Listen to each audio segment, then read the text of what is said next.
Hi, are we on? We're live. We're live again.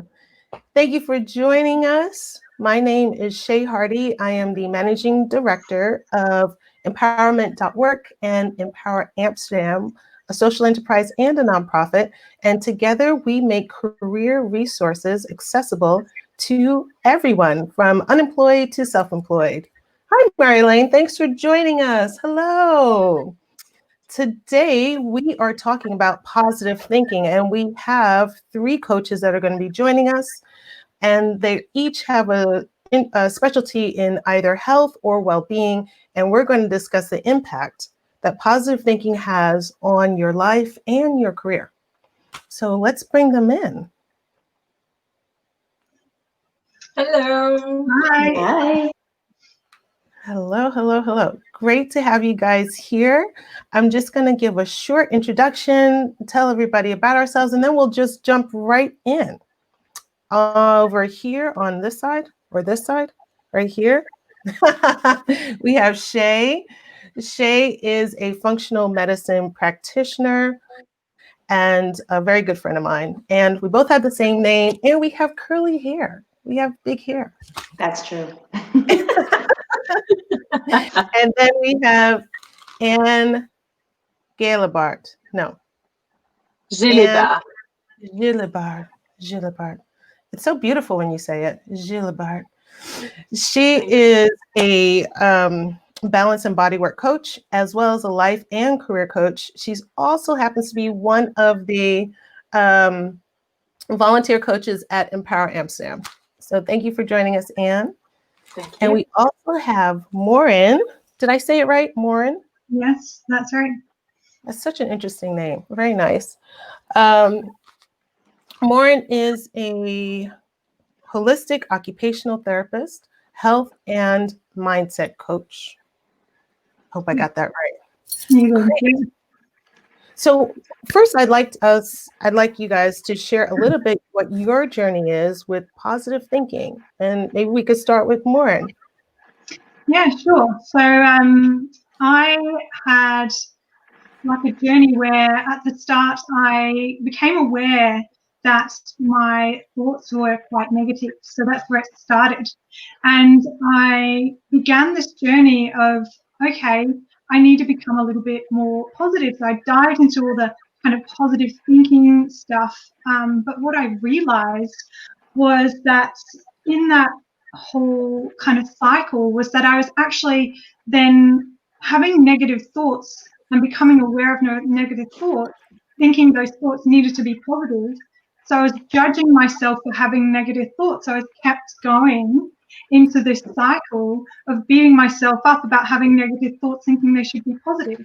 So it's like, why is this not working for me? And that's kind of how it all started, where I was like, okay, hang on, there's this positive thinking philosophy and movement. And I really was becoming aware that I didn't have that. I had quite a negative negative mindset. I was like, but the whole cycle of trying to think more positive, I was actually becoming more and more negative towards myself. So that's when I started kind of like a journey towards finding answers, like, why isn't this working and what am I missing? And so then I dived deeper to find some answers about that, and I came across the work of Dr. John Demartini, and he talks about, he's a human behavior specialist, and I've really studied his stuff, where he talks about this thing called the universal law of duality, which means there's never a positive without a negative, and never a negative without a positive. And that really what we're trying to create is balance between the positive and negative.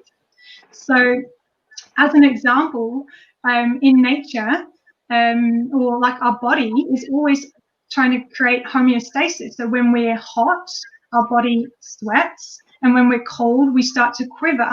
So only to kind of like get us back into balance. So with that kind of new knowledge, I started to dive deep and understand that, hang on, I can't stay positive all the time, because I will go and balance that out with negative. So what I really wanted to achieve was get into balance. And instead of having these massive ups or downs, is to kind of like ride the wave of balance. So be more aware of like, where am I at? Am I being really negative? Maybe I need to be indeed a little bit more positive, but also understanding that it's all part of the cycle. And I stop beating myself up for having negative thoughts. I try to look at the drawbacks and benefits of every situation and create more balance. So that's been my journey around positive thinking. Oh, that's very interesting. What about you, Anne? So for me, I think I was born quite positive, so I'm lucky, I think, in that sense. So I always see the positive in a negative situation. And I came across coaching 5 years ago, and then I actually understood came across the concept of the saboteur. And that's where I found it quite interesting to understand that we all have little voices, and that those little voices can be positive, and those little voices can be also negative. And sort of starting to get aware of those voices is helping to have that balance, but also sort of to understand what are our patterns and how we can actually sort of deconstruct things and try to move a little bit forward. So that's my journey towards positive thinking. Very nice. I like that. And last but definitely not least, Shay. Hey, thank you. So yeah, I kind of feel a little bit resonate with what Anne said. I also been, I think, quite positive from the onset.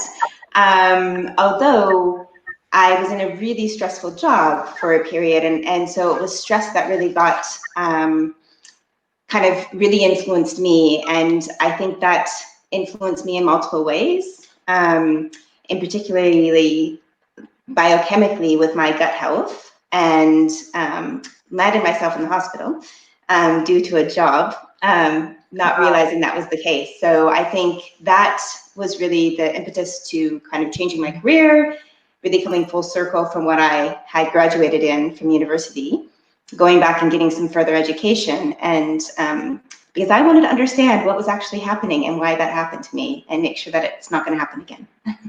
So I think that's the power of growing up on a standard American diet, which is pretty much all packaged food and sugar and things that aren't really fueling you, and just really realizing the power of food being information in our body. And it's not just what we eat, but it's actually what we eat, what we digest properly, what's getting absorbed, and what's actually making it into our cells. And if it's not making it into our cells, then we're not going to feel good. So, Right. yeah. So you have a connection between food and well-being, because the way that you work, you're a functional medicine practitioner, which is not a doctor, as you've told me many times. You're not a doctor. Very true. Yeah. But in terms of well-being, food is very important. I think most people know that on a conscious level, but on another level, we don't know just how big of an impact it can make on not just our bodies, but also our minds. And can you share a little bit about that? Yeah, well, I mean, the thing is what happens in the gut doesn't necessarily stay in the gut. It's not like Vegas in that respect. So what happens in the gut is going to, affect the rest of the body. We know that the gut is connected to the brain by what's called the vagus nerve. And that nerve those nerves run afferent. And that means that it runs actually from the gut to the brain and not the brain to the gut. So, thinking about that, also knowing that neurotransmitters, serotonin and dopamine, some of the feel-good neurotransmitters that keep us feeling good, keep us positive. 95% of serotonin is made in the gut. I think a lot of people think that it's made in the brain, but 95% is made in the gut. So again, if your gut isn't healthy, you're not going to be able to make that serotonin that's so needed to keep you balanced, to keep you feeling good. And 50% of dopamine is made in the gut. So again, these are two neurotransmitters that are very important in overall health and well-being, and really feeling balanced and supported and having that positive impact on your whole body and mindset. I always thought those were in the brain. I always thought that was some chemical that was in the brain. That's well, they new go to to me. the brain. They're needed in the brain. So that Yeah, makes sense but it that we starts in think the that. gut. But yeah, Yeah. but it starts in the gut. Yeah. So That's very interesting. so yeah, really powerful. And the other thing that I think is really important is that when we, again, aren't digesting our food, absorbing it, and getting those nutrients into our cells, a lot of times we become nutrient deficient. So we see this as well with people who are fighting depression and anxiety. In particular, nutrients such as omega-3 fatty acids, which is the only place we get them is through eating them. And really, you should be eating small, oily, fatty fish 3 times a week to be getting enough. Really? So if you aren't, then it's probably good to supplement. Not that I'm a big pill pusher, excuse me, but in that case, I think that's a place, it reduces inflammation in the brain and throughout the body. It's very nourishing for the brain as well. So very important. Vitamin B, B vitamins, like a B complex. So in particular, B12, B9, which is folate, and B6, because those are needed to digest our food properly and also detoxify, or what's called methylation in the liver.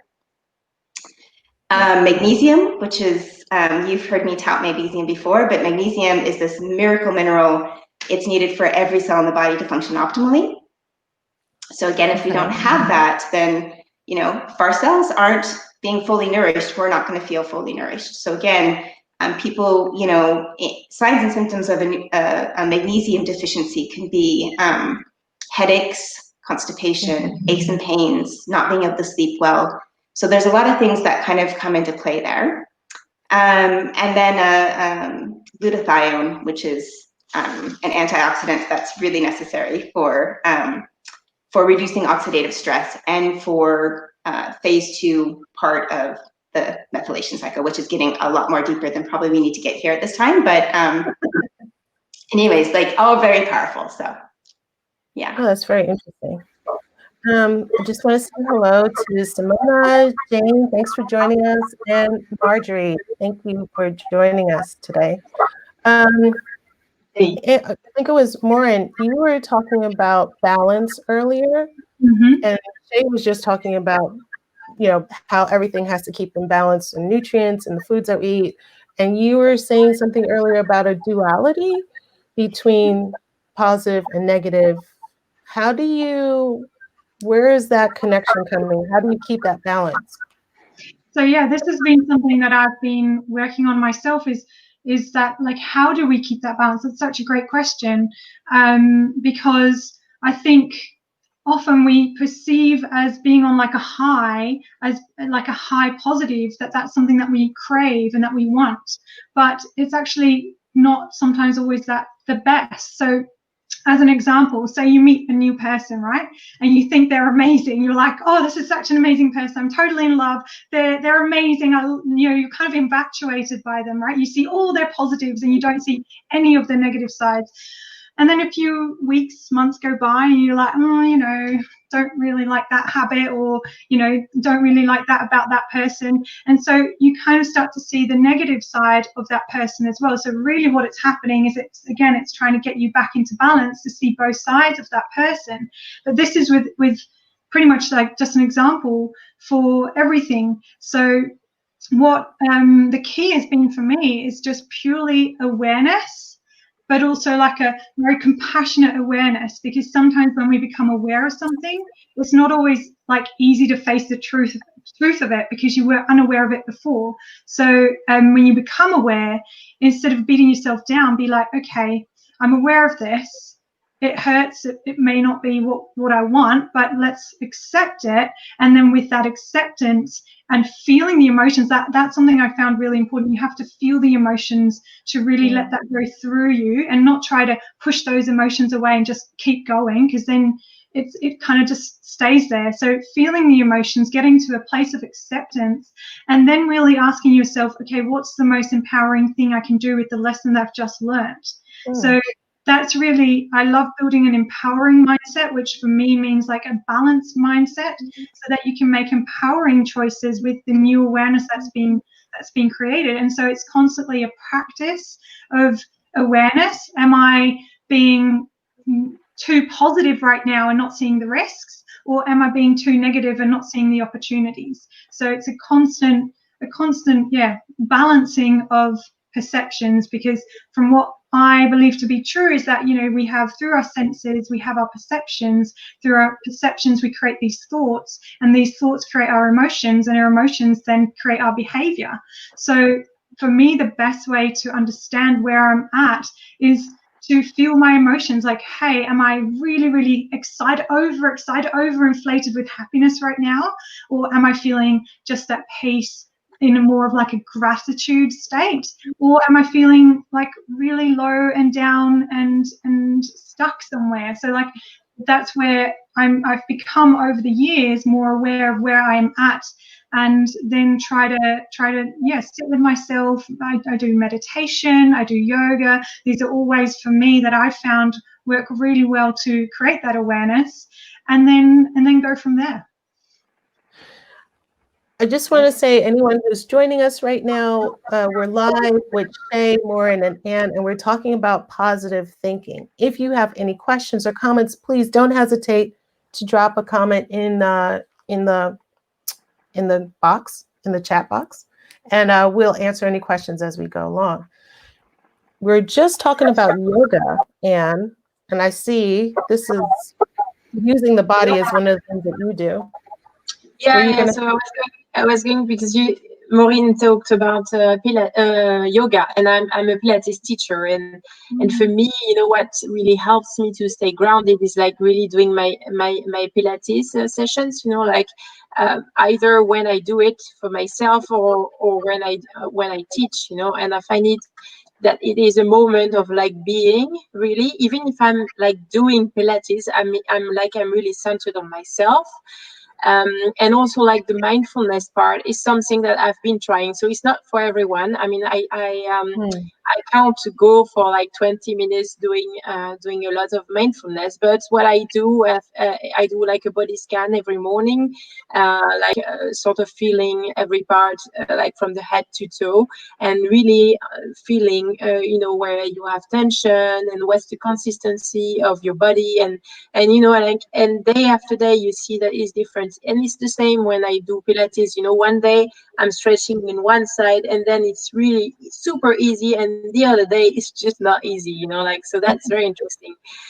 And talking about the balance, for me, it's about being and doing. So having that balance of being and doing, and I really love this thing about talking about balance, because we talk also about negative thoughts and positive thoughts. And so we were talking a little bit of like chemicals earlier, but what is important to know is that in fact, the saboteurs' voices, so like the negative thoughts or limiting beliefs that you have, they are created. They are created in the left part of your brain, where you're actually there is a lot of cortisol that is created and produced, and then it's like actually creating stress. And so what I would like to do as well with what Morrin was saying is also it's about maybe being compassionate towards those negative thoughts. So it's about trying to sort of battle them sometimes, and also sometimes to like give them a little bit of compassion and and care. So it's a bit like this, if you are going to have like your fist like this and it's closed like this, and you're going to force it like this, it's never really going to like open, or it's going to be forced and it will come back to it. But well, when you actually like sort of like accept gently, and maybe the fist is going to open slowly, and then like you're sort of starting to accept what's happening. So so it's very important to be compassionate. And of course, if you're creating positive thoughts, like it's like the muscles, from when you're going to the gym, it's positive thoughts is something that you actually need to like cultivate. And the more you cultivate it, the more you're creating endorphin, and you are more relaxed. And the way to do that, because we have neural paths, and basically, of course, when we are negative, there are some paths that we are very used to, and our neurons are like really like they like this way. So like you really have to work for going in the other way. And at the beginning, it's hard work. And then the more you do it, the more you become more positive. So there is definitely about, working at it, but also being compassionate about it. I think that's really hard. I think what you're saying makes a lot of sense, but I think like if I think about the times, like I do try to balance my positive and negative thoughts, but if I think about the times where I'm really in a bad space, and let's say, because we work a lot with people who are unemployed, and you often feel like there's no hope, you don't know what's going to happen next. There's so much uncertainty. And if I can imagine, if you've never heard about the impact of positive thinking, that the thought of someone telling you, well, be compassionate with your negative thoughts, or try to think positive thoughts. How do you tell someone who's in a bad place how to do this? Like how to be compassionate with this? And I'll start with you, Anne, since you brought it up. Yeah. For me, it's hard work. So like it's really something that you need to. It will not come up the first day you're going to do your body scan or you're going to do your mindfulness practice. So it's also about being patient. I think. But and also I think it's about also maybe finding what really motivates you. So what are your values? So like you're starting to have an understanding of yourself. And so building more self-awareness is helping to actually to know more what you want. And so when you know more what you want and you have like something that is driving you, like an aim, so like I would say a life purpose, so then you can actually start I mean, that there will be steps. So yeah. I think we have a comment in the chat from Marjorie. Focus on sensations and bring care there instead of thoughts. What do you think about that, Morrin? Well, I think, thank you, Marjorie, for your comment on that, because for me as well, like I think that sometimes our sensations, or from my opinion, like the emotions that we're feeling, they actually reflect our thoughts. So sometimes it's not always easy to just like be like, oh, be aware of your thoughts and just change your thoughts. That's not how it goes, or that's not how easy it is. So for me as well, like when I started this, I became more aware of my emotional states, and that then made me realize, like, hang on, I need to just feel these emotions, become aware of where these emotions are coming from, and what really our emotions are like kind of showing us that something is not right. We're not meant to be, in a very upset, negative state all the time. It's like it's emotions, really, it's energy in motion. It wants to move through us. It wants to show us something that is happening within us. And a lot of the time we try to like suppress it and push it away and not feel it because it's painful. But really they're trying to show us like there's something not in balance, there's something out of balance, and something is trying to get you back into balance. And I think also linking in what Shay said, nutrition is such a part of that as well. I mean, I want to link that back in because it's not just the mind, it's also the body, right? It's linked to each other, right? So when I really have noticed with myself as well, like when I'm having a lot of emotions, I need to feel them all, acknowledge them all, and then think, okay, what can I do that will be empowering? Like that's really always the question like that I ask. Is it that I'm not taking good care of my body, as in food, nutrition, sleep, rest and digest state? Is my body in a fight or flight mode? And then the other part is like, am I overthinking constantly about, for instance, if you're unemployed, right, it can be such a thing on your mind constantly. And so that's where you can become aware, okay, what are my thoughts about that? Is that bringing up the fear, the frustration, the anger, the uncertainty? So yeah, I guess again it's awareness. It's trying to bring certain aspects into balance. I hope that makes sense. And what brings to me, what comes to my mind as well is, specifically for unemployed people, is often what works, is also having a look at globally their life, and stop only focusing on the work, and maybe starting to, like, I don't know, play an instrument, or like going to the sports, because actually they are the things that they're actually forgetting. So it's really about like starting to, instead of focusing only one part of your life, which is career at this stage, is also like looking at the big picture and really like having a look at other parts of your life.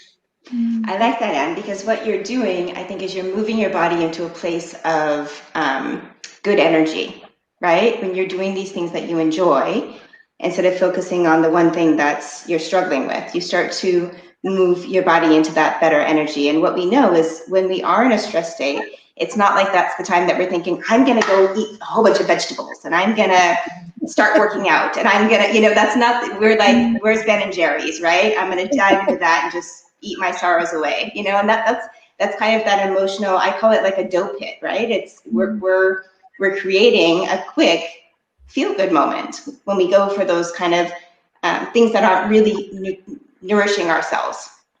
And I also like this idea, and one of the things I was going to ask you, Morrin, is because I like that you're really feeling the emotions, and I feel like this is one of the things I see with my clients, is that they haven't necessarily worked through things that have been traumatic in their lives. They haven't, because we kind of skip over that because it just feels ugly, and we don't want to necessarily deal with it because we don't really know, we haven't really been taught how. And I think that's something that you really offer. I'm really curious to learn more. I mean, both of you, but it also brought to mind kind of the placebo effect, right? Like sometimes when there's actually been scientific studies done that are incredible, where, one example, right, is medical students, right? When they're studying, they feel like they become hypochondriacs because they're like, I have this. Oh wait, I'm studying this and I have this, right? And there's actually a study that says, 79% of medical students report developing symptoms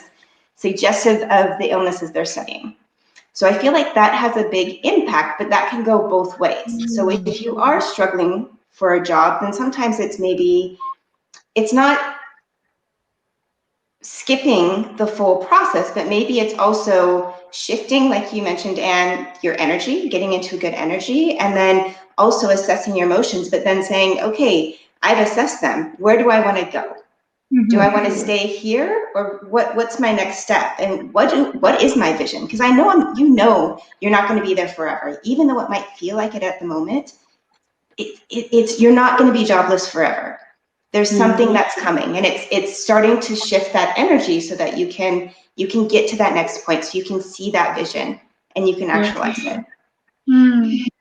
I really align with that as well, about the like I do values, purpose, and mission is what I do with my clients. So my understanding is like the purpose, to find your purpose is really, like I think you said it, Anne, like you need to find out who you are, like get to know yourself, get to know what you value, and then start building your life around your values, and creating like a more, because usually from what I understand, our values are voids that we've experienced in the past and that we want to fill, right? So for instance, if you didn't have something as a child, you will seek that as an adult. So these are like the voids that become values, and then your purpose is something that's really like what inspires you, like on a daily basis. That's what I believe it to be. Like it's something that's actually current within you that wants to be shared, like you want to share that. So for me, it's really about reigniting the power within. I feel like we all have this power within, and I want to inspire people every day to reignite their own power within. And then the mission, this is what I get really clear on with clients as well, is where you work towards, right? Something that's in the future, yet you don't wish to be there already, because then you're taking yourself out of the present moment. But it's definitely something that you work towards, and it's a greater mission that inspires you to work towards like step by step, and then you set kind of like your goals along the way towards your mission. But as you get closer to your mission, it will probably expand as you grow. So you will never actually reach your mission, yet you will reach your goals along the way. So those are the things that I work with my clients to create clarity around values, purpose, and mission, so that yes, they can look further and beyond the place where they are at now, and also get to know themselves. And it creates really like a lot of self-worth as well, because I think when you're unemployed and you're really trying to get a job, self-worth is usually very low, and you're like, you're trying to validate your own worth. But I think it's about getting to know yourself, getting to know what you value most, and then building your life step by step around that with a greater mission to look ahead. Yeah, I maybe have a slightly different view of the mission, and for me, I think we have a mission, and I mean, people can think it's very big, but it can also be something that is moving or like evolving after years, and I see for me, it's all those things we are doing are like projects that are coming to support that vision and that life mission. So that's really how I see that, and for me, everything I do or everything I'm seeking to do is really like in support of my mission. Mm-hmm. So that's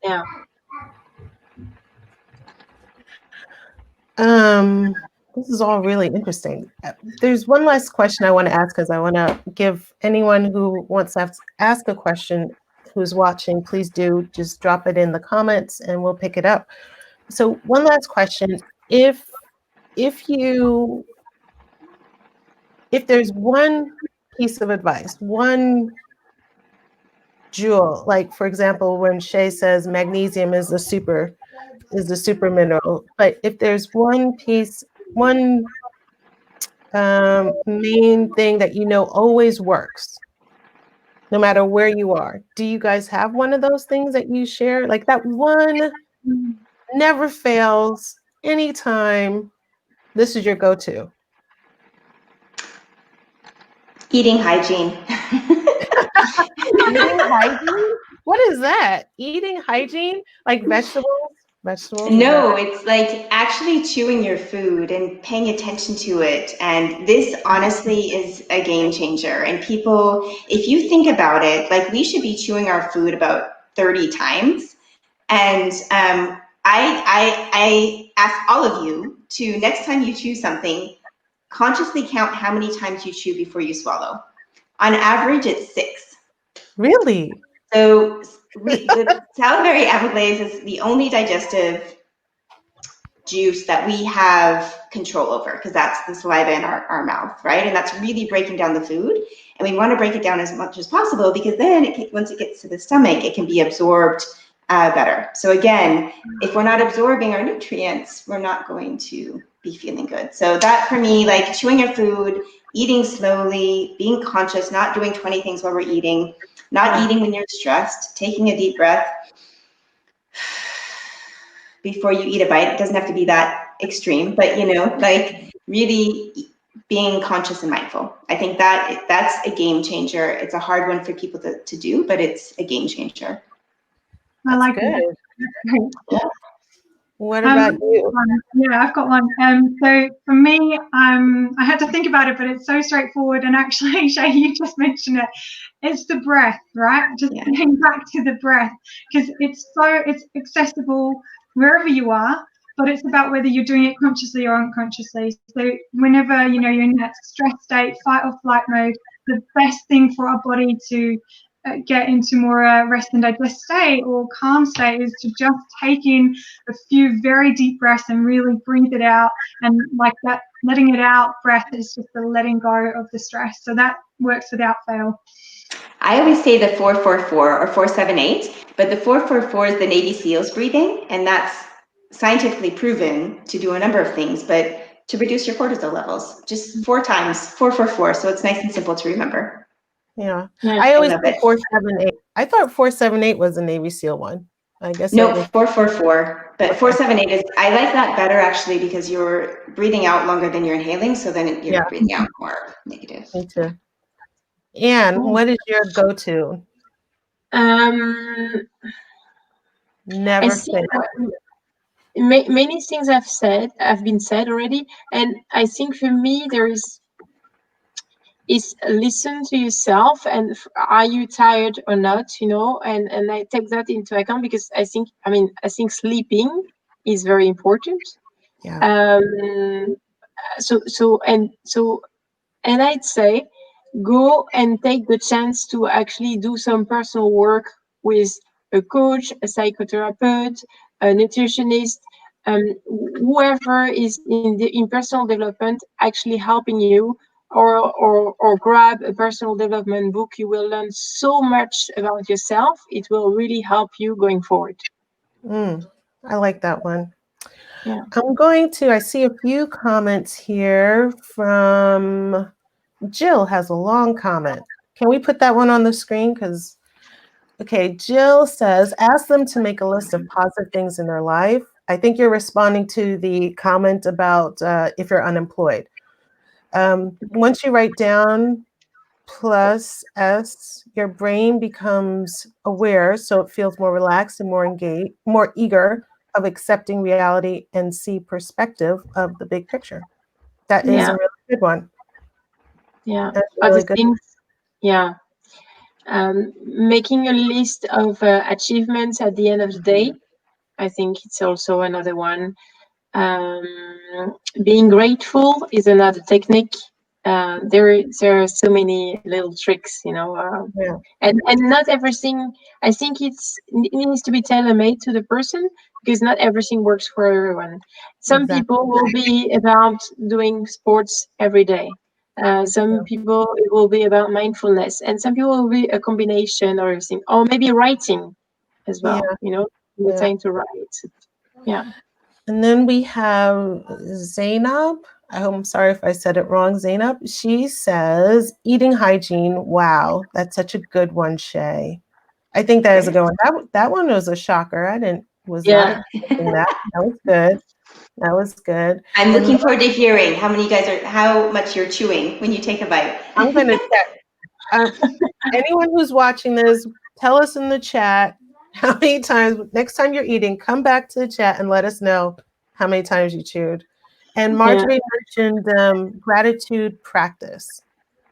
I think gratitude is very important. I think it's something that's often underestimated, to be grateful for where you are right now and to look for the things that are working for you and giving thanks to that. Even if you're unemployed, you might still be in a house, you might have a partner, you might be alive. Where being just the simple fact of being alive is also something to be grateful for. And not might, I mean, you are. I want to just add to that. We do, we were doing gratitude with my little boy, and then at a certain point, he's like, I don't want to do gratitude anymore. So then I switched it. I was like, let's try something else, kind of the same line. So we do highlights and lowlights is what we call it. So, and it's been actually really nice, because he's now in Bossa school. He's in elementary school. So it's very rare that they have lowlights. Like, he's pretty happy-go-lucky, but there are some times that he does, and it just gives him a place to talk about it. So kind of like, Morrin, what you're talking about, like kind of compassion, talking about it, giving it space to talk about maybe things that didn't go so well and that weren't so nice, so that we're not avoiding it and being like, what's only the positive? But we're saying, hey, what's the positive? And was there something that maybe was a low light? Not saying it's negative, but just wasn't as high. It's so funny. I do the same thing with my son. At the end of the night, we're tucking in bed. He didn't want to do gratitude, and I did the same thing. What was the best thing that happened today? What was the worst thing? Yeah. And just comparing that. I love that. That's a beautiful thing. Yeah. I want to thank you guys for joining us today, and I really appreciate you spending your evening with us and sharing all your knowledge and experience. And for anyone who's watching, please continue, even if you're watching on the replay, share your comments, and you could still ask questions, because Shay and Morrin and Anne are probably going to look anyway. So I'm sure that they can still answer questions even on the replay. Thank you so much. And thank you, everyone who came and joined us. Thank you. Thanks, Shay. Thank you for the opportunity, Shay. Yeah.